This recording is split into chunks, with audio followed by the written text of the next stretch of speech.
지금 한국 교회가 코로나 위기 상황에서 세상으로부터의 신뢰와 공신력을 많이 잃어버렸습니다. 지금 진퇴양난의 위기 상황입니다. 현재 믿음의 성도에게서의 지상과제가 무엇이겠습니까? 또한 이 문제의 돌파구는 어디에 있을까요? 우리가 소금으로서의 맛을 되찾고 빛으로서의 사명을 회복하는 일일 겁니다.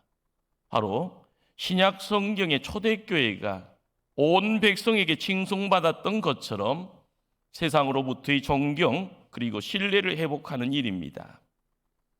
기독교에 대한 반대와 핍박은 어제 오늘의 일이 아닙니다. 초대교회 시대에는 직접적인 핍박, 박해가 있었습니다. 한국의 초기 교회에서도 반대는 끊이지 않았습니다. 이런 반대와 핍박은 의인이 당하는 고난이었고 진리가 겪는 순환이었습니다. 교회는 이런 박해 앞에서도 당당하게 순교로 맞서고 그리고 견디고 이겨냈습니다. 그러나 지금 한국 교회가 당하는 핍박과 반대는 오히려 소금이 그 맛을 잃어버리고 빛이 그 사명을 버리고 당하는 것이기에 아픔과 곤욕스름이 있는 것입니다. 오늘날 성도로서 살아가는 그 정체성을 고민해야 될 때입니다.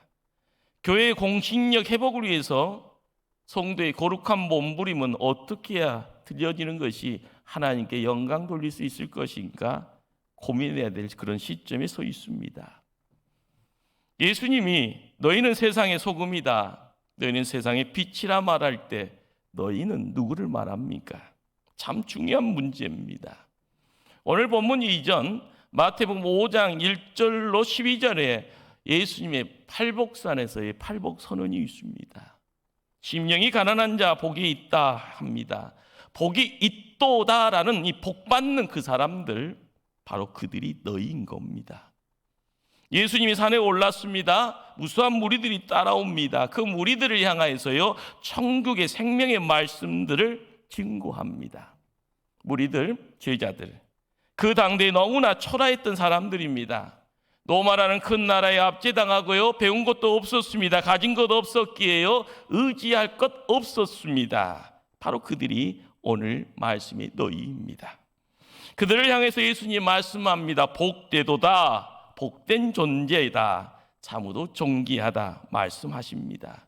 그리고 재차 너희가 세상의 소금이다, 너희가 세상의 빛이다 말씀합니다. 무슨 말씀입니까?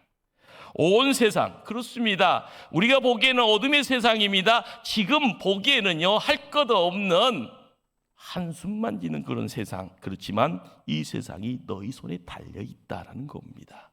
세상의 희망은요 바로 너에게 있다라고 예수님 직접 선포하신 겁니다. 여기 소금과 빛은요 팔복의 말씀과 떼어놓고 생각할 수 있는 것 아닙니다. 이 팔복의 말씀을요 한마디로 요약하면은요 그 말씀의 결론이 뭘까? 말씀을 듣는 성도가 소금이 되고 빛이 되라는 겁니다. 팔복 말씀은 현대를 사는 우리에게도요 동일하게 적용되는 말씀입니다. 이것만큼 명료한 말씀도 없을 겁니다. 복되도다, 세상에 소금된 성도들이여. 복되도다, 세상에 빛된 성도들이여. 팔복 말씀을 듣는 중에 마지막 11절 부분이에요. 우리에게 이런 말씀을 줍니다. 성도, 너희들이 복 받을진대 너희는 세상에서 핍박을 받을 것이다. 세상이 욕하고 핍박해 할 것이다. 세상에 온갖 악한 말로 거슬려가면서 핍박할 것이다. 그러나 그 속에서 기뻐하고 즐거워하라 하십니다. 성도의 모습, 우리의 삶의 현실이라는 것, 우리의 생각대로 시작되고 진행되고 끝나는 것 아닙니다. 세상의 소금이요 세상의 빛이라 말씀하셨건만 코로나로 고통당하는 우리에게 도저히 이해가 되지 않는 그런 말씀입니다.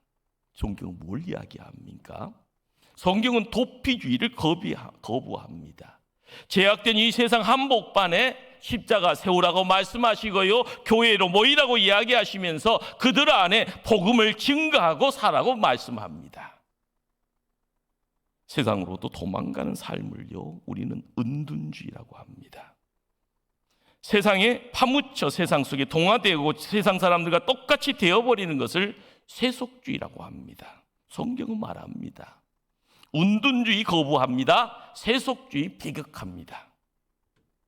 바다의 물고기를 볼 때마다 참 신비한 것이 있습니다. 짠물에 삽니다. 그리고 짠물을 끊임없이 마시고 사는데도 어떻게 이 고기는 소금에 절여지지 않을까라는 의아심입니다. 계속해서 바닷속에 살고 바닷물을 마시고 사는데 우리가 고기 먹으면 짜야 할 텐데 전혀 소금기가 없습니다. 참 신기합니다.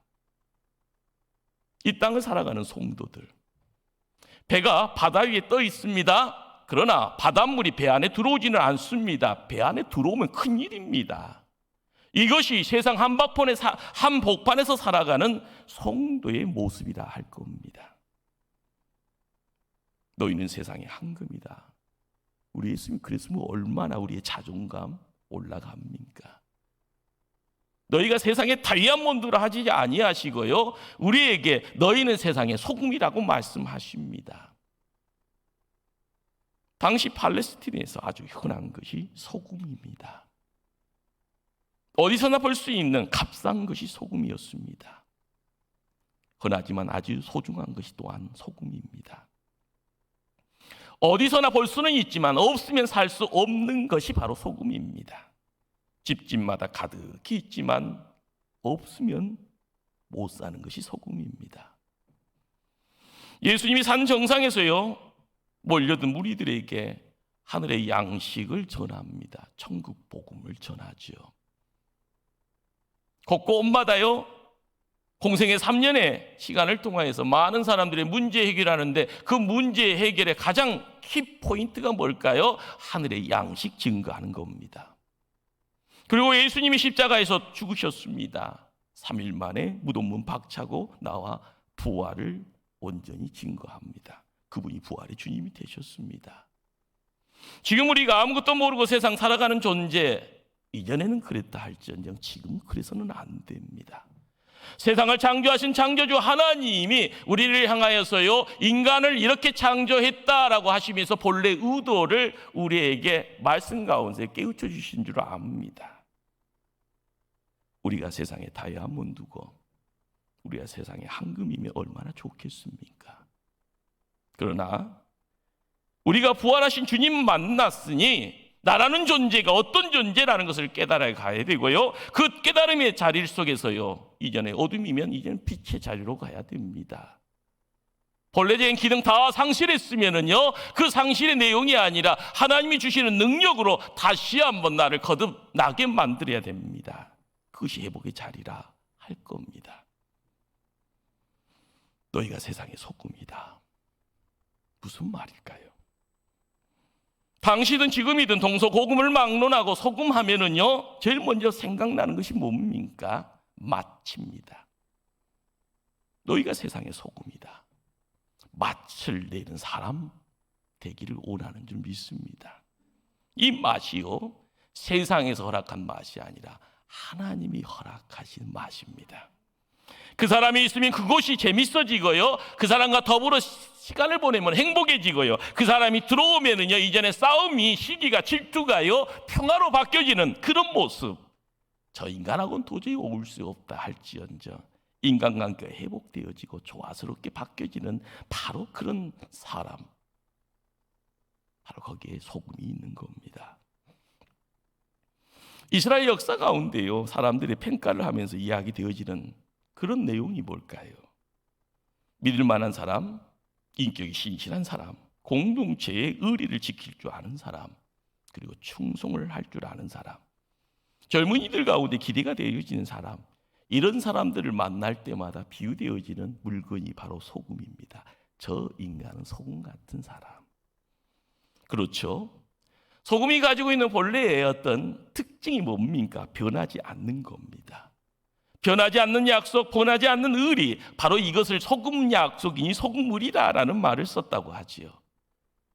사람이 한번 약속하면은요, 약속을 변개치 아니하고 끝까지요, 끝까지. 우리가 약속을 지키는 사람, 그런 사람을 소금 같은 사람이라 비유되는 겁니다. 우리는 세상 삽니다. 그러나 우리가 세상 살면서 우리가 세상 바꾼다고 하지만은 안 되는 이유가 뭘까요? 썩으실 수밖에 없습니다. 제 오염될 수밖에 없습니다. 이것이 현실입니다. 세상 살아가는 그 자체가 어떻게 보면 부패를 전제하는 겁니다. 집에 있을 때, 그리고 집 밖에 나갔을 때, 외출하고 돌아왔을 때 손 씻습니다. 의복을 갈아입습니다. 이유가 뭡니까? 묻혀서 오기 때문에 그렇습니다.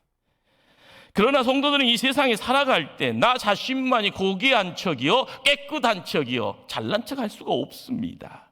썩을 수밖에 없는 이 세상에서요, 방부제의 역할을 할 수 있는 그런 사람, 그런 존재, 바로 소금입니다. 소금은 기본적으로요, 갈증을 유발시킵니다. 소금 먹으면은요, 물을 들이키죠. 예수를 믿지 않는 사람들에게 교회에 대한 갈증을 일으킬 수 있는 존재가 되면 얼마나 좋겠습니까? 우리가 믿는 예수님에 대한 갈증을 느끼게 하는 것, 이것이 어떻게 보면 꼭 필요한 존재, 소금 같은 존재입니다.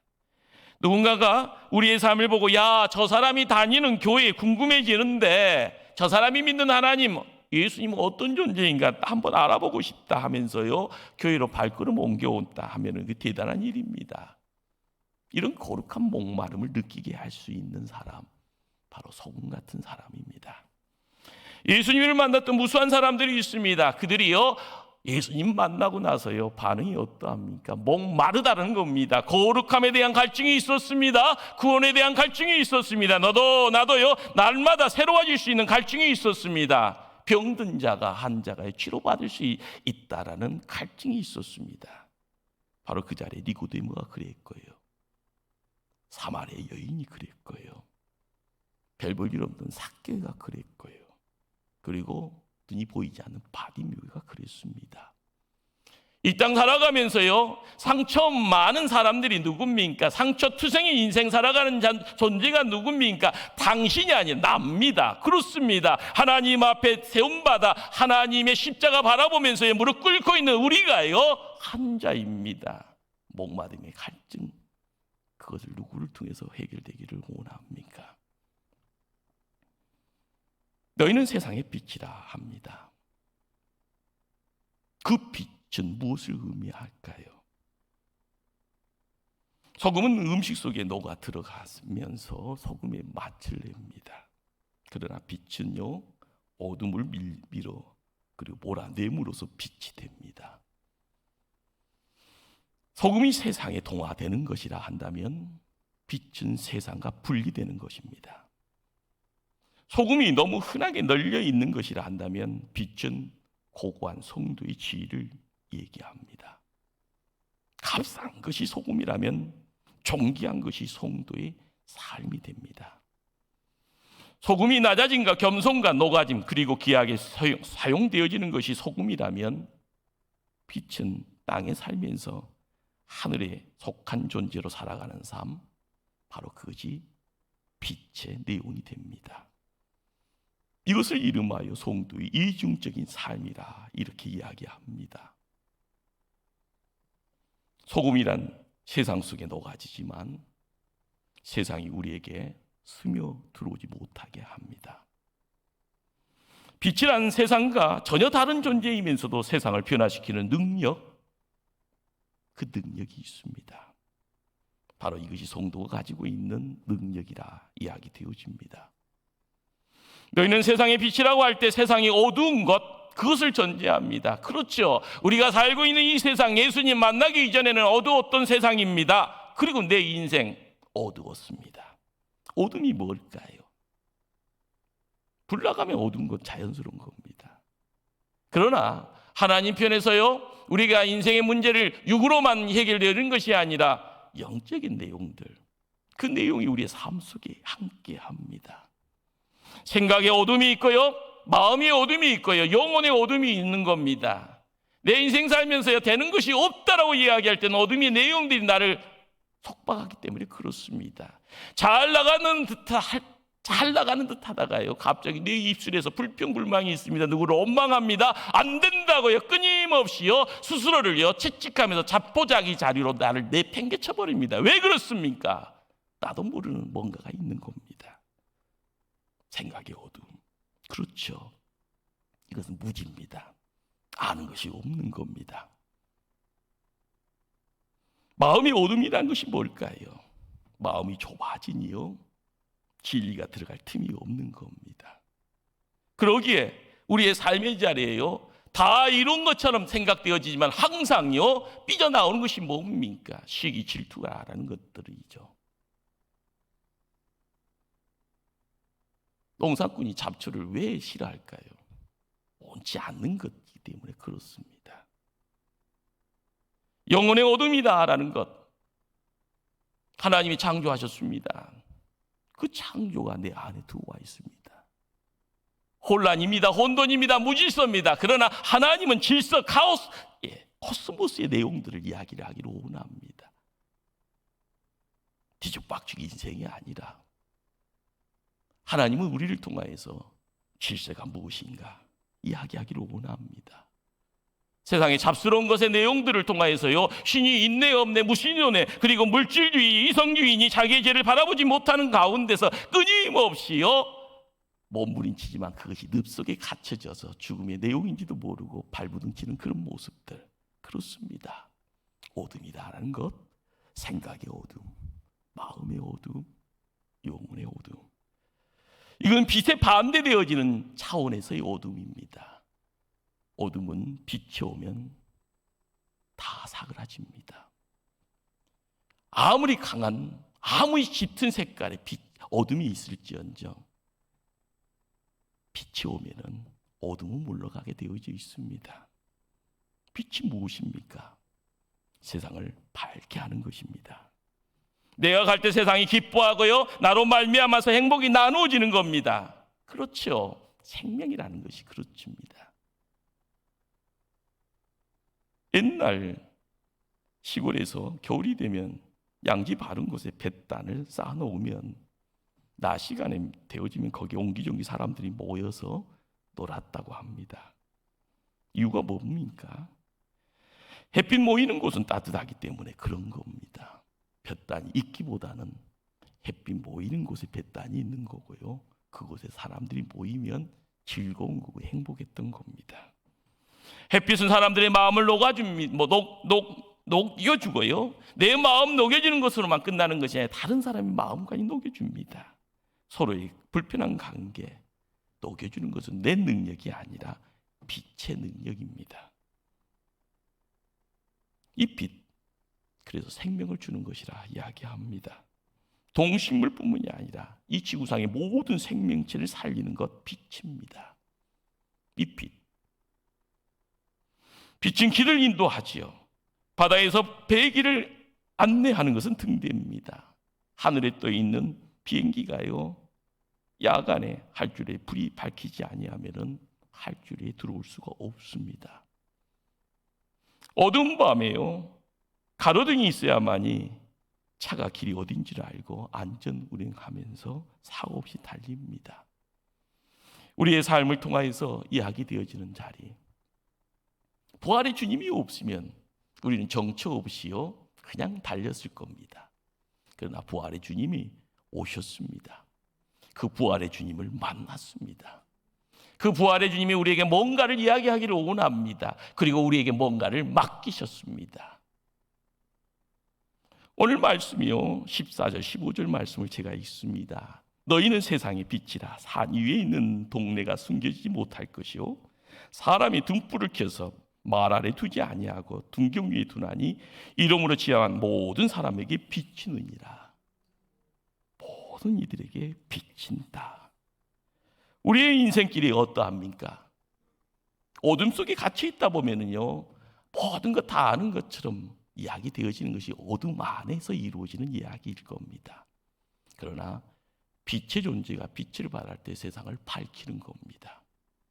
나라는 한 존재가 나 안에서만 시작되어지고 끝나는 존재가 아니라 나를 통하여 누군가를 비춰나갈 때 거기에 생명의 역사가 흘러갑니다. 목포가 관광도시가 되었습니다. 유달산이에요. 그 유달산의 아름다움의 내용들이 이제 케이블카를 통해서 그래도 낮과 밤 두 번은 올라가야지 좋다라고 이야기를 합니다. 근데 밤에 올라가면 더 좋은 느낌입니다. 왜 그럴까요? 유달산 자체를 비춰지는 불의 내용이 있고요. 산 정상에 올라가서 보면은 목포를 바라보는 신의 전경의 모습이 또한 남모르게 또한 볼만합니다. 그리고 나서요, 유달산 넘어서 이제 섬을 향해서 갈 때 바다를 통해서 보여지는 또 다른 전경이 또한 연출이 됩니다. 감춰질 수 있는 것이 있고 감춰질 수 없는 것이 있는 겁니다.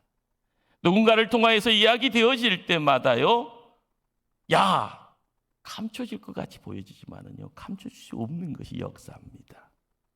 우리가 믿음의 여정길을 거닐면서요, 끊임없이 고민하는 것이 그겁니다. 야, 화려하다. 자랑거리가 많겠다. 그렇지만 감춰진 것에 고름이 있으면 썩은 내가 나는 겁니다. 그러나 낱낱이요, 보잘것없지만은요, 자랑거리가 없지만은요, 거기에 생명의 역사가 이루어질 때 소금이 있고 빛이 있는 그 자리에서 세상 사람들이 깨닫지 못하는 내용들이 하나님의 역사가 있을 때 그 역사 통하여서 세상은 새로워질 줄 압니다. 예수님이 살았던 이 팔레스틴 도시가 산 위에 건설됩니다. 이유가 있겠죠. 못 사는 사람들이 산 위에 살고 그런다는데 요즘은 돈 많은 부자들이요, 산을 즐겨 찾죠. 명단자리 찾고요. 산 위에 동네가 밤에 불을 밝히고 있다가 하면 사람들은요, 야, 마을이 있다라고 이야기합니다. 사람 살겠네라고 이야기하지요. 그러나 그 빛을요,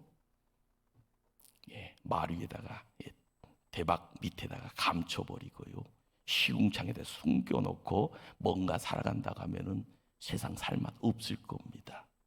문제가 있어서요, 어둠컴컴한 것을 즐겨하는 사람 범죄자입니다. 숨기고자 하는 자 죄인입니다. 그러나 예수 믿는 우리가 어디에 있든지 우리의 삶을요, 내가 감춘다고 해서 되는 것이 아니다는 거죠. 내 안에 부활의 주님이 함께 하시면은요, 그렇습니다. 우리가 예수 믿는 사람으로서 다른 사람들이 갖지 못한 거룩한 능력이 있습니다. 숨겨도 숨겨지지 않는 겁니다. 그래서 믿지 않는 사람들과 다르게 살게 됩니다. 바로 그것이 소금처럼 살고요, 빛처럼 살아가는 겁니다. 그 능력을 누가 주십니까? 부활하신 주님이 주십니다.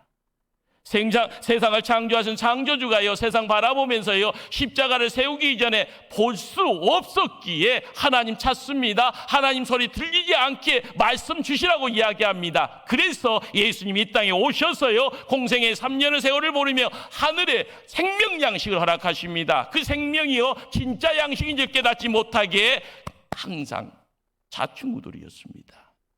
그분이 십자가에서 피 흘리시고요, 무덤에서 그 육신 눕히시고요, 3일 만에 무덤문 박차고 나오셔서 부활을 이야기하십니다. 부활의 주님을 통해서 우리는 보게 됩니다. 그분이 하나님이십니다. 그분이 우리의 구세주가 되십니다. 그분을 통하여서 길이요 진리요 생명의 실체를 보게 된 겁니다. 그분이 말씀합니다. 너희가 세상의 빛이다. 너희가 세상의 소금이다. 오늘 한국교회 성도들이 소금과 빛이 되는 삶 살아가야 됩니다. 어디서 배울 수 있습니까? 사도행전 초대교회 성도들이요, 믿지 않는 온 성도들에게 칭송을 받는 사건이 기록이 되어 있습니다. 사도행전 2장 42절 47절은 초대교회 성도들이 어떤 삶을 살았는가를 분명하게 또한 보여줍니다. 첫째는요, 띄워주세요. 첫째는 예수 그리스도가 누구라는 것을 알게 해요. 예수 그리스도의 가르침을 사도들을 통해서 보았습니다. 둘째는요, 아름다운 코이노니아, 교제입니다. 그리고 강력한 기도가 거기 있었습니다. 셋째는요, 기사와 표징이 남들이 이야기하는 기적이 교회 안에 있었습니다. 넷째는요, 서로의 부족한 것을 채워주고요, 서로를 아끼는 마음 가지고 섬기고 봉사가 있었습니다. 다섯째는요, 예배와 그리고 소그룹이라고 할 수 있는 가정에서 예배드리는 모습을 통하여서 이 땅에서 삶의 균형, 그 균형을 이루어갑니다. 여섯째는요, 교회의 존귀함이 무엇인지, 복음 전도의 능력이 무엇인지를 실제적으로 경험하는 주인공이 거기 있었습니다. 우리 한번 1부터 다시 한번 보여주시면서 우리가 말씀을요 한번 42절로 47절 말씀을 함께 그냥 한번 낭독을 하겠습니다. 자, 사도행전 2장 42절로 47절 말씀 함께 합독합니다. 그들이 사도의 가르침을 받아 서로 교제하고 떡을 떼며 오로지 기도하기를 힘쓰니라. 사람마다 두려워하는데 사도들로 말미암아 기사와 표적이 많이 나타나니 믿는 사람이 다 함께 있어 모든 물건을 서로 통용하고 또 재산과 소유를 팔아 각 사람의 필요를 따라 나눠주며 날마다 마음을 같이하여 성전에 모이기를 힘쓰고 집에서 떡을 떼며 기쁨과 순전한 마음으로 음식을 먹고 하나님을 찬미하며 또 온 백성에게 칭송을 받으니 주께서 구원받는 사람을 날마다 더하게 하시니라. 아멘. 우리가 알아야 될 중요한 사실입니다. 부활의 주님이요 우리 안에 함께합니다. 그분이 우리에게는요 능력입니다. 그분 통하여서 세상의 문제가 해결이 됩니다.